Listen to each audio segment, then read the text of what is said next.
Yeah.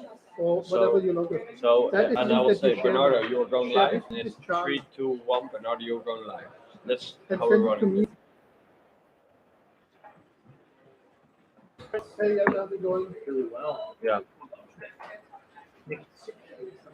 What?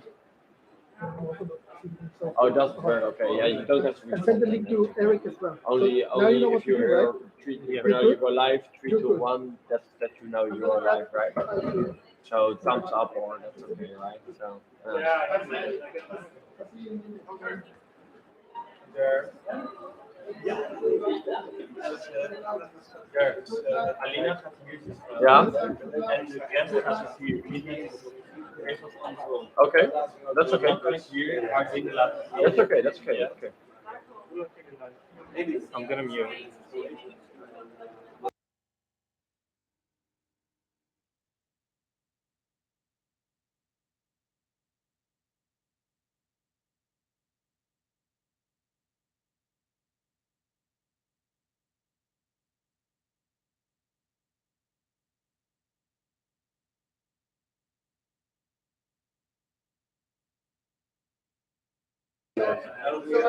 Yeah. You send it to my teams, right? Yeah.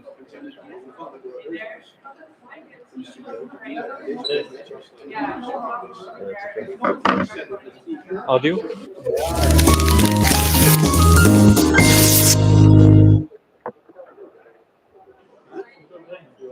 Okay.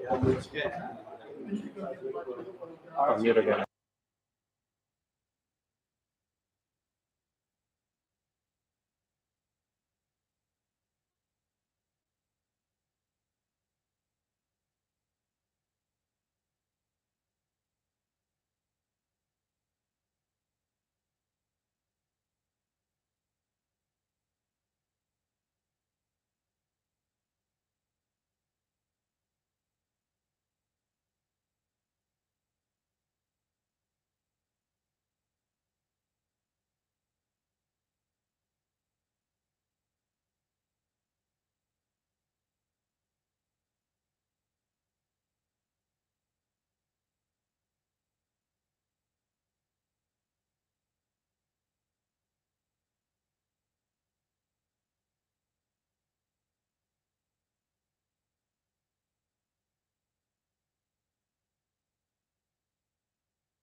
Alina, we were supposed to start.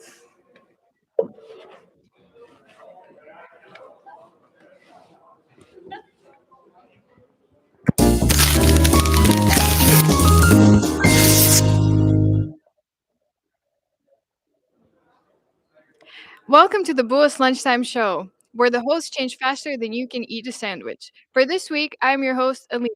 Today, we're going to talk to some Buas specialists. Speaking about specialists, let's meet our first guest, Jorit Snyder.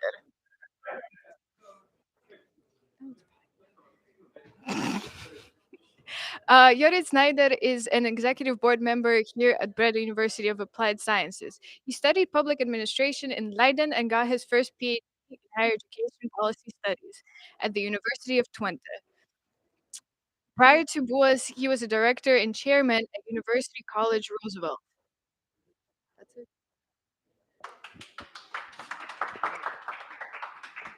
Hi, it's a pleasure to meet you. So, could you briefly once again introduce yourself to our audience? I'm Jorit Snyder. I'm the president of the executive board of BUAS, and yeah, it's great to be on the show, the second show, right? The BLT show. Yeah. Well, it's an honor to have you, honestly. How long have you been working here at Breda University of Applied Sciences? Well, it feels like ages, but it is 2.5 years now. Oh, wow, that's impressive. What inspired you to take such a leading role here at this university? BUAS is a special place. It's an international University of Applied Sciences, and there are a lot of students and staff that really want to get everything out of it. And yeah, I'm really thrilled to be here. It's a high quality institute, and I like the campus as well, which is really beautiful. Um, and what do you do as the president of the executive board members? Well, I have a lot of meetings every day, a lot of guests. Guest colleagues from BUAS, but also external guests. So, for example, yesterday we had the ambassador of Jamaica coming in, and this afternoon the director of NAFIC, which is an organization for international collaboration. And yesterday I had a dinner with the province of Brabant, and also with a lot of CEOs of industries of which BUAS is active. So a lot of talking, a lot of lunching as well in Sibylicious, which is great, by the way. I can recommend it to everyone. And yeah, and to make sure that BIAS is and will be in a flourishing community. That's my main task here, so that you can get the best out of your education, and that we hire the best professors, and that we can take care of our professors, and that they create an atmosphere, a climate that you as a student can excel. That's what I try to do here. Yeah. And how did you get to this position? Like, what did you study in university, and how did you get your first job after you graduated that led you to become an executive board member here? Well, I studied public administration and also history at Leiden University. And then in my third or fourth year at Leiden, then I was offered a job as a student assistant. And then I set up a branch campus of Leiden University in The Hague.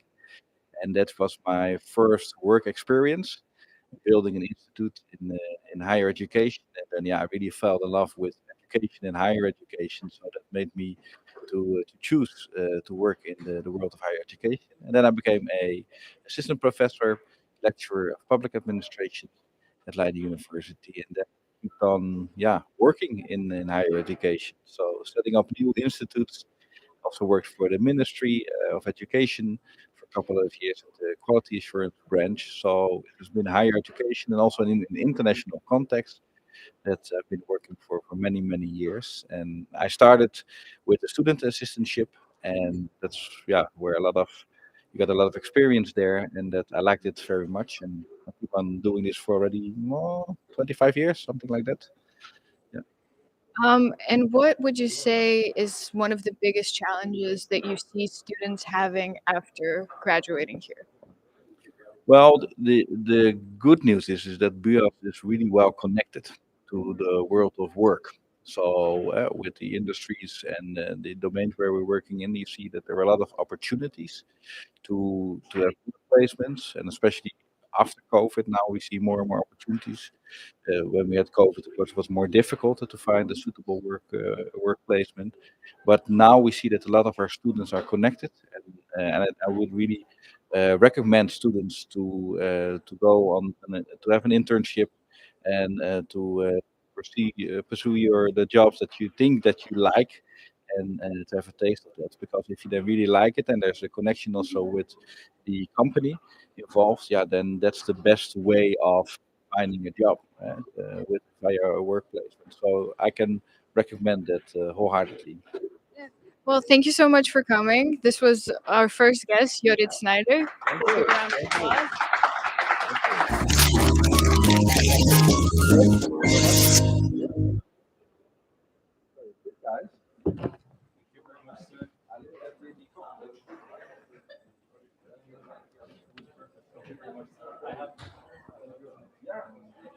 Hello, guys, and welcome to Tips with Larv. Today, I will be giving you some tips for your well being. My first tip is to get enough sleep. Sleep is essential for maintaining a good mental and physical health, which also improves your school performance. Tip two, practice self care. Make time for activities that make you feel relaxed and happy, such as reading, taking a bath, going on a walk, or maybe any other activities. And seek help! Yeah, no, seriously. Don't hesitate to seek help from your teachers, fellow students, or counselors when you're struggling with academic or personal issues. Asking for help is a sign of strength, not weakness.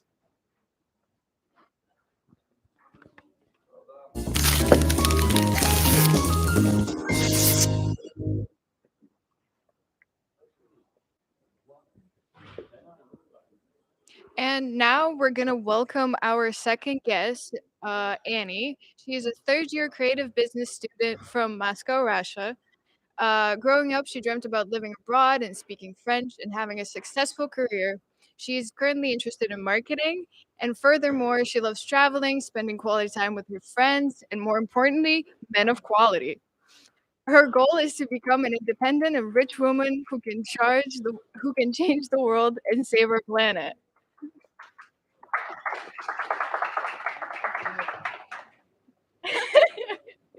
Hi, well, it's nice to have you here. Thank you. So to start us off, we're gonna play a small little game with our guest Annie here. It's called the Build Your Career game. So Annie has prepared some job requirements describing her dream career, and me and the crew here are going to have to guess what the career is. So, first of all, the papers. Here we go. Thanks. I don't know. Okay, so the first thing that Annie is going to tell us about her dream career is the salary. That's easy.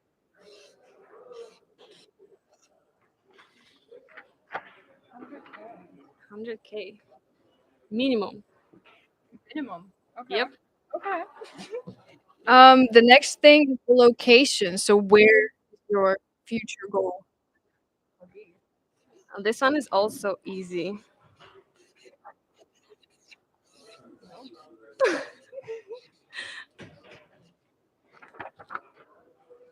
Melbourne. Australia. I love Australia. And work-life balance is gonna be the next one. So how is it gonna Hmm. be? Well, this one, I think a lot of people will relate like this. So 80% live and 20% work, I would say. You know, take it chill. That's impressive. That's aspirational. And next is the what type of work do you think it's going to be? Do you want it to be? Well, that's a tough question. Well, I want it to be this at, to start off. My handwriting is not the best. I want it to be creative and cool thing. I'm also studying creative business, so maybe I'll get a job like this. I hope. I mean, I think it should be. We're all here. So, then what is the level of responsibility that you have at your job? Well, I'm gonna put it like this: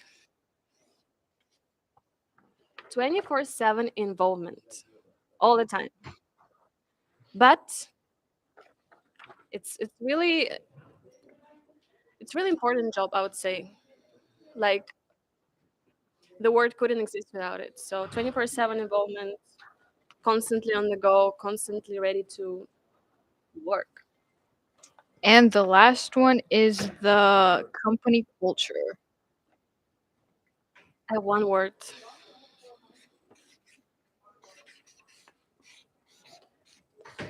family. Family. I want it to be like family vibes, traditions, inclusivity, family. Familia. Okay, so now I have to guess, but I have very little idea as to what it could be. Um, I mean, the general aspect that I could guess is maybe something that's obviously related to media because we're in a media school. So maybe working for a company that's it's very important, saves the planet. That's something that you like. Eco-friendly related. That vibe. I like your thoughts about it, but it's a bit different direction. Even though I really want to save the planet, everyone, but it's a bit different. This I want to start off with this career. I want to be like myself. I would give you a small tip, small help. This is really Slavic thinking to do. I know you speak the same language as I do. I'm about to embarrass my roots. No, no. Very Slavic thing to do, Like Slavic girls would do it. like influencer. That's what it's giving me. You know. Like, oh, I can't think of anything. Damn, I'm blanking. Should I just? Yeah, just give me the answer at this Well, point. I'm gonna be a trophy wife because this job gives a lot of opportunities, a lot of chances to, just be yourself. Yeah. Yeah, I think that's where I was going with influencer. Yeah. Okay, and how are you planning on realizing this dream career of yours, becoming a trophy wife? Well, I have my own ways. I don't wanna tell you all the secrets. Maybe after we're done with life, we can work together. But when apples fall, you just have to pick it one after another. But I'm planning to find good connections and just work my way through to posh life, basically. I mean, that's definitely the way to go.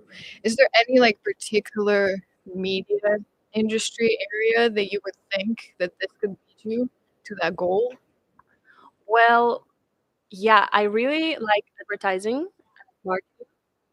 So, jokes aside, I would do advertising or public relations, maybe in fashion, maybe like celebrities. I mean, and just work as in like I would like to do cool ads, cool concepts, being creative, honestly. Okay, and the last question for our guest here: what is your genuine plan after graduation? Like, what do you think you're gonna do?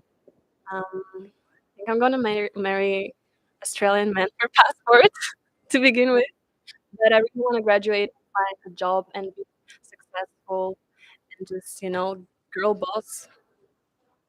Who doesn't want it? I mean, yeah. Okay, well, thank you so much to Annie for coming on our show. Let's give a round of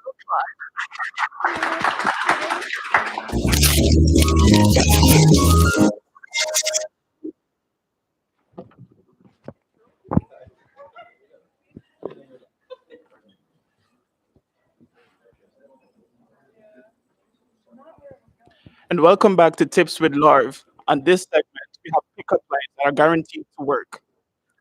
So do you have a map? Because I got lost in your eyes. Excuse me, but I think you dropped something. My jaw. And are you a magician? Because every time I look at you, everyone else disappears.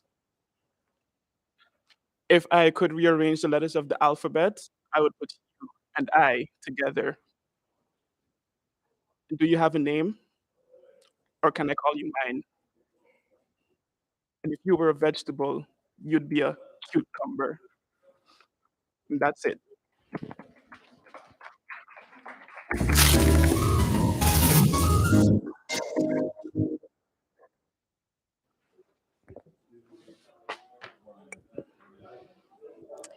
And now we're going to welcome our final guest, Nina Saunders. She is a lifelong educator, world traveler, and collaborative community builder who is passionate to continue and inspire and empower future generations, to broaden their minds through education. So let's give a round of applause for Nina. Hi, it's Hi. so nice to see you. Nice to see you. Um, yeah. To start us off, we're gonna play a little game. So it's two truths and a lie. Nina here has prepared three statements, Yep. and I'm gonna have to guess which one is the lie out of the three of them. Sounds So- good. Yes. So yeah, the first one is you have them. Oh, okay. So the first one is I studied for a year in Japan for Kabuki theater. The second one is my first paid job was as an actor where I had to act for 13 hours a day. And the third one is I have worked in 38 states and 13 countries for the work in the industry. Hmm. I feel like maybe the second one is a lie because the 13 hours is a little bit extensive. Because I feel like the states and the countries could be very plausible. I mean, obviously, you are from the states, so Yeah. I think you would travel there, and now you're here in the Netherlands, so I think that's plausible. Also, Japan's, but then it could connect to the country. Mhm. So I think that the second one is a lie. You'd actually be incorrect. I didn't spend any time in Japan. Yes, my first paid acting gig was acting for 13 hours a day on the weekends. So yeah, it was intense. But I'm from the US, so that's often how it kind of. That is impressive, though. So, so could you briefly tell us like what studies have you done before this? Yeah, I started as an actor. I studied acting, and then I went into directing, and I felt directing was much more my niche, and so I stayed in directing for a lot longer. And then I went into screenwriting from there, because as I was directing, I was wanting better content in order to create. And it wasn't until I got into film when I moved to California that I started doing some lighting and sound design because I really wanted to bring in some psychology to the way that the audience responded to the message. I did get a master's degree in creative leadership, just because I often found myself in educational leadership positions. And then later on, I went on to study a lot more in the film and theater industry in regards to psychology and how to create pedagogical approaches to diversify education to reach neurodiverse and struggling students for well-being. That's very impressive. Yeah, That's, kinda that's continued very a little impressive. different. And how have your studies differ from what we do here at Creative Business? Yeah, primarily I did lighting. I did acting, directing, and film and theater. And then it wasn't until I became a professor that I started doing a lot of more of the marketing and the content creation and digitization. And so I would often digitize curriculum, creating podcasts for colleagues and partner companies through our university. So that's when I got into the creative business aspect. And so while I didn't study creative business, I always use the elements of creative business that you guys are using in order to grow our industry. So yeah. And during your studies, did you ever imagine that you would end up as a professor or a lecturer here in such a different kind of area than to what you actually initially did? It's odd. I thought when I was in high school that I was going to be a marine biologist, and so I was really good in science and math, and I thought that was going to be path. But then I started doing acting when I was my last 2 years of school, and I got a full scholarship to college doing it. And so I was like, well, I'll just go and follow the money. And then after I follow the money, then I can I can go back to being a scientist afterwards. So I got the bug, and I got the acting bug, and I got some prestigious awards. And my professors were like, "Hey, you should totally do this as your career." And so then that's when I kind of just continued on with that process. But then I always kept one foot in education because I loved education. I knew education was always going to give me the resources and the network and the connections I needed to get further in my career. So education has always been a part of it alongside of it. And what would you say is a piece of advice that you could give to, well, your students now, the future students to come after graduating, or just throughout the study in general? Like, what would you advise them? Yeah. I would say that, life ebbs and flows. And if you have a question, I live by the philosophy of live your questions, try something. If it doesn't feel right for you, then try something different and go into the different directions. And you're going to grow, you're going to change. But if you do every job to the best of your ability, you'll always have a job in the industry.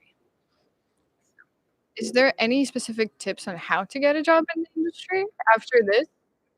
I mean, I really think that networking, it's all about networking. It's about creating those connections, putting yourself out there, being bold. I love the Goddard quote that says, whatever you can do or dream you can, begin it.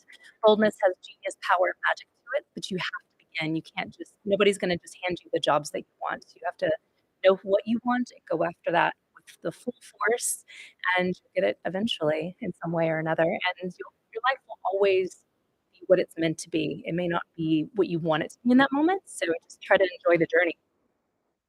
And what is like the one highlight you would say throughout your journey? It's maybe a lesson that you've learned about yourself, or maybe a lesson that you've learned from others. What is the biggest point that you would say throughout your entire journey, from actor, from wanting to be a marine biologist to actor to now obviously lecturer here? Mhm. It's all about people. It's about people and connections and the personal experience of sharing inspiration with one another, inspiring.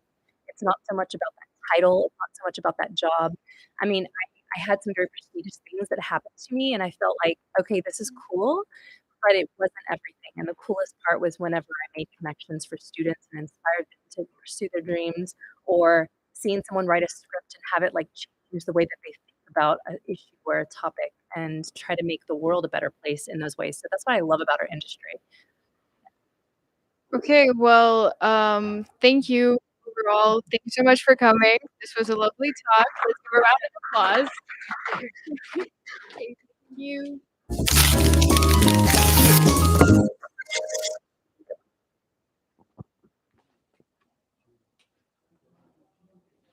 And welcome back to Tips with Larv. Tips now are tips on how to make studying easier. First, break down a big assignment into a smaller part, make an overview, and take it step by step. Secondly, see the value of certain assignments.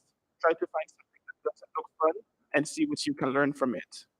And lastly, I advise all teachers to out. You guys are listening? Lastly, use ChatGPT. Okay, bye.